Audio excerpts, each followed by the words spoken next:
दुलाराय बर' फरायसा आफादा 55थि जोनोम सान फालिनो थांगासिनो दङ।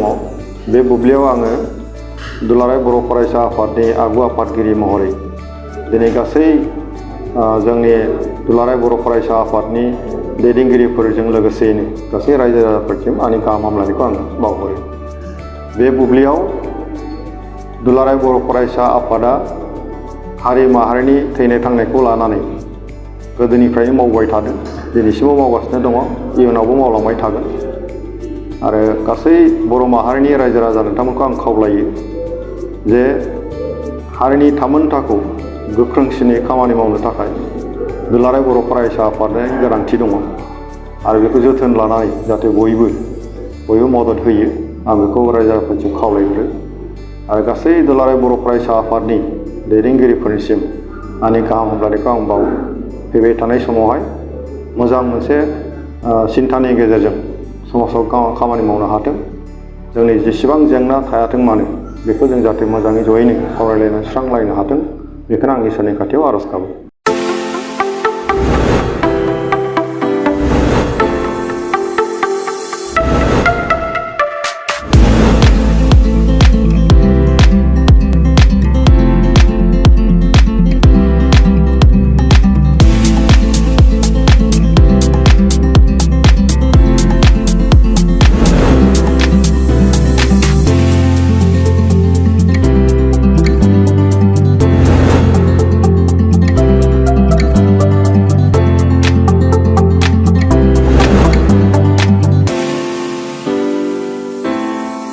गोजोनथाव खौरां!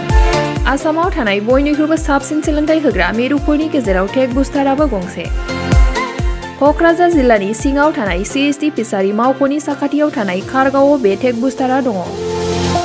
बेयाव बयनिख्रुइबो मोजांसिन सोलोंथाइ आरो नेम सोलिनाय गोग्गो थाखो खथानि सुबिदा दङ। सारा भारतनि गेजेराव सायख'जानाय बायदि सोलोंथाइजों सोमोन्दो थानाय फोरोंगिरिफोर दङ। टेक बुस्टाराव प्रफेशनेल, जार्नालिस्ट आरो टेकनिकेल कर्सफोरखौ होनाय जायो। 24 घन्टा रैखाथिनि थाखाय मोजां सुबिदा आरो टेक बुस्टारा नोंथांमोनखौ सौहैहोगोन नोंथांनि थांखिसिम। टेक बुस्टारा नोंथांनि सिमांखौ जाफुंसारनांगौनि थाखाय गांल' नङा, साहस आरो गोहोबो होगोन। सोलोंथाइ लाखांनायनि उनाव 100% प्लेसमेन्टनि खाबु दङ। सोलोंनो गोसो गुदुं बिथांमोना 9395695095 जानबुं नाम्बाराव जगाजग खालामनो हागोन। गोजोनथाव खौरां! गोसो गुदुं फरायसा एबा सुबुंफोरनि थाखाय टारगेट कचिं इनस्टिट्युटआ बेसेन गोसा सुबिदा लानानै फैदों। जायफोर बिथांमोना banking, railway, SSC, insurance, defence, Assam police बायदि आनजादनि थाखाय साखाफारा जानो मोजां खाबु मोनाखै, बैसोरबायदि फरायसा एबा सुबुंफोरनि थाखाय मोनसे मोजां खाबु सौफैदों।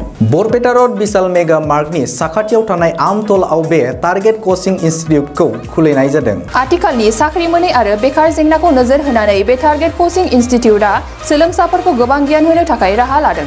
बे टारगेट कचिं इनस्टिट्युटआव सोलोंथाइ होनो लानाय आयदाफोरा जाबाय banking, railway, SSC, insurance, defence आरो आसाम पुलिस।